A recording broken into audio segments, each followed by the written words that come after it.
I don't know. Welcome everybody. This is Home Team at 2 p.m. every Monday. And this is my awesome wife, Jessica. I'm Dr. Raul Serrano. And we're here because we want to just share with you guys. Share with you guys the strategies, the principles that we use in our lives that's been helping us and working for us. And this is a time where we get to just navigate with you guys the spiritual, mental, and physical part of raising a healthy family. So today, the title is, I forgot the title. Simplifying your health decision, making your health decisions simpler.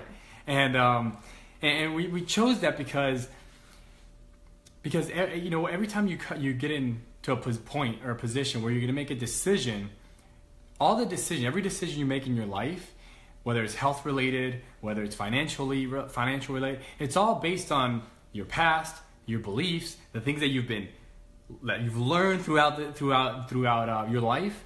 And we want to really focus and hone in on the health one because everybody believes in something and everybody has a belief system, and we want to kind of break that belief system down and kind of chat about where that comes from. So as we get into this, we don't ask for a lot. The only thing that we ask you guys to do is to, if you have a comment or question, put that in there. We'll either answer it on this episode live, or we'll answer it, through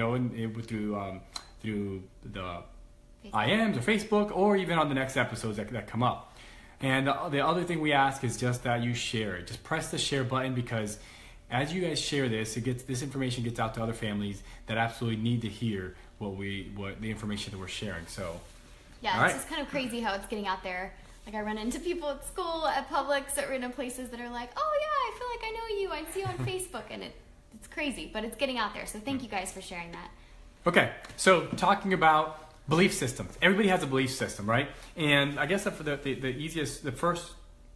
way I want to go about this is, let's talk about when you make your health decision, right? Do we make our health decision with the belief that we are strong, that we are made in his wonderful image, that we are made in a way that our bodies are made to heal and to function correctly? Or do we make our decision based on the thinking that we're damaged, we're broken, we aren't made in his image? And that's really the two belief systems we're talking about. Now, what does that look like to us on a daily basis? What does that look like here nowadays? And when you look at that, what it looks like is that people start to think about or make decisions based on what they say is called research, scientific research, or medical research. And the funny thing about research, and when you talk about research, is that you can find research on both sides of any coin, right? Of any story. I can find research telling you that cancer should be treated with chemo. I could find research that says you should never treat with chemo. I could find research that says, vaccines are good. I could find research that says that vaccines are bad. Anything out there, you can find research on both sides of the story. And what typically happens is, whatever belief system you apply to or believe in or been taught with or grown up with, you're going to find the research that supports your belief system. So this is why we don't want to go through today, in the next few minutes here, through what we believe. We want to go by principles. Principles or laws, those are things that are not changing. It doesn't matter what you believe in. When you have a principle or when you have a law, that is something that's concrete. Like, it doesn't change. The best example I can give, back in the day when they were getting on ships and traveling and on the earth, trying to find different countries and lands and stuff like that, the belief was that the earth was what? Was flat, right? That was the belief. It didn't matter what they believed in, right? We all know nowadays that the earth is round. It had their belief had no bearing on the reality, on the truth. Same thing, I can say the same thing with gravity. Gravity is a law. Like, it exists, and we are bound by that law or that principle. If I had a pair of keys here or a pen and I dropped it, what happens every single time? Falls. It falls. It doesn't matter whether I believe in gravity or I don't. That's the principle, their law. So now what happens is, once you understand a principle or a law, that's step one. Step 2 to that principle, that law, would be to now apply its understanding to your life. Once you have a principle and a law and you apply the understanding to your life, now your decisions become simpler, right? Let's continue with the gravity example. If I was at the top of a 10-foot building, do I have to think, should I jump off of here? Is that a good or bad idea? No, there is no thinking. Why? Because I know that there's a law called gravity, and I don't have to think about that, because if I jump, I'm going to fall 100% of the time. So my application of the understanding of the law or the principle of gravity makes it to where the decision is simpler. So now we get into health. Stick with us. Stick with it. This is it right here. When you understand the principles and the laws of health, your decisions when it comes to your health become a lot simpler. Now, recognize we didn't say easy. There's still difficult decisions sometimes, but it becomes simpler because you understand that the body is made with this innate ability, right? You understand that, if I cut myself this morning when I was, shaving, that God put this amazing healing power inside my body, and that body, I didn't have to do anything for that body, for my body to make a scab, to heal that, because that innate ability is inside of me. And that healing power that's inside of us, God put that in one place and one place only. And that's your brain. Your brain controls everything. Your brain, for your heart to beat, for your lungs to breathe, for you to digest food, for your immune system to function, for anything in your body to heal, to function, your brain has to communicate that message to the body.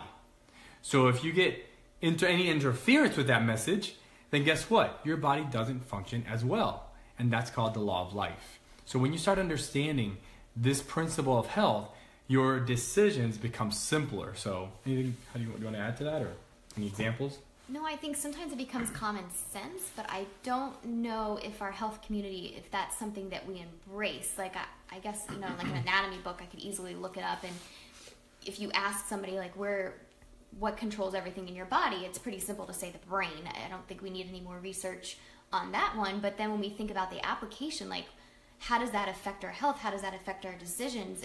I think it's one of those things we kind of push under the rug and we don't talk about. All right, so if there's something interfering between the brain and the organ or whatever it might be, does that diminish your health and your function? And it does, but I think it's that gap that's missing. So what do we do with that information? Jessica just said, I don't think we need any more research when it comes to that. So I get a lot of patients that say things like, oh, so can you show me the research, the scientific research that chiropractic works? And I'm like, well, it's back to the gravity example that I said at the beginning. Nobody's out there doing research to know if gravity exists or not. That's already been done. Same thing with the principle of health and life. Like, open up an anatomy book. That's where the research is. It already says the brain controls everything in your body. And nobody's doing research on that because it's already been done. That's already common knowledge. So well, not even just that. I mean, the amount of chiropractic research or spine or nerves, like all of it's out there. Like you said, research is there. Yeah. So can you tell a story about, it just happened today? Oh, yeah. So this is in all aspects of health. And I think especially with moms and just everybody, like, you make health decisions every day. And I think the one that is most complicated is your nutrition decisions. So when you go to Publix and you're, there with a million different things to choose from, the other thing is diet plans. Like, a lot of people are repackaging nutrition plans and calling them different things. Not that they're good or bad, but, we have, like, the whole food, the Daniel diet. People are talking about paleo, gluten-free, ketones. So it can be overwhelming. And I get asked just about every day about those diets and the plans. And so just today I have a wonderful lady that helps us out on a weekly basis with the kids. And she said, so what do you think about such and such diet? I had no idea. I haven't read the books for these diets. It's a new trend. It starts with a K. I don't know what it is. And I told her, like, I don't really know the diet. However, I know the principle of nutrition. I know about healthy fats. I know about reducing sugar. And I know about healthy proteins. So she asked me a bunch of questions, and I just kept going back to that principle of health and those three things. And, this particular diet was telling them to eat all the meat that they could. So whoever it was eating, like, bacon, beef, like all this stuff. But she didn't know about healthy proteins. So she was basically loading her body with toxins because maybe she was following the trend in the diet that somebody said was great and had some research behind it. But there was no guiding principle, of nutrition to back that up. So knowing the principles can really help you look at anything and be able to make a simple choice based on the principle rather than an opinion about a trend or a diet. Yeah, and when you think about the principles of health, the main principle that we're talking about when we talk about the principle of health, it's the fact that you either are focused on something outside of the body to heal you, or your focus that the inside of the body can heal you, right? If we went out into the front yard here and we looked at our garden, right? And there's a plant that let's say we put a flower. You like to say garden, but yard. Yeah, we don't have a garden. Not yet, anyways. We do have kind of a garden, no? Okay, anyways. Our front yard, and let's say I put a flower in our yard, and the flower wasn't flourishing. It was dying, right? Would I think, wow, I have a bad seed? Or would I think, wow, it's a bad flower? No, what would we think? The environment the flower's in is something's wrong with the environment the flower's in, right? We wouldn't think that something's wrong with the flower. We would either look at the soil, maybe water it more, maybe put some nutrients. So same thing with our bodies. You can't look at somebody or a person and say, wow, they're sick, they're suffering, they have, I don't know, allergies, they have, all these. My first question would be, well, what is the internal environment like? What is it that they're either putting in or not putting in? What's going on that's interfering with the body's own ability to heal? And that's a drastic, different way of looking at it, right? Because allergies. The common thing is to go and get a medication that's going to help with the allergies. That's outside in. What the theory, the principle we're talking about is, okay, not what can we give, but what can we do to make the internal environment stronger so that it can deal with the allergies. Cool. And one thing that they were talking a lot about in seminar is something that made me think about it. Like if we have a heart issue or something's going on with our heart, the one doctor said, well, can you wiggle your toe? Can you move your fingers? Yeah. And the answer is yes. So sometimes we have this one organ or even a part of our body that might be quote unquote failing and the rest of our body is fully functioning. Like how does that happen? That means our entire body isn't, sick. There's just one particular piece almost. And so what's allowing the rest of our body to heal and function, but what is interfering with that particular piece? Yeah. And a lot of times that comes down to the nervous system. The nerves that are going to that area are being affected, and that's where we have to start when we start looking at our health and the way the body heals. So hopefully that's just a piece. That's one piece of the puzzle there. Anything else you want to add? No. So making health decisions simpler is looking at the body and the way it was designed. We didn't just randomly put all this dust together and we're just this random being. We were made in order, and with purpose.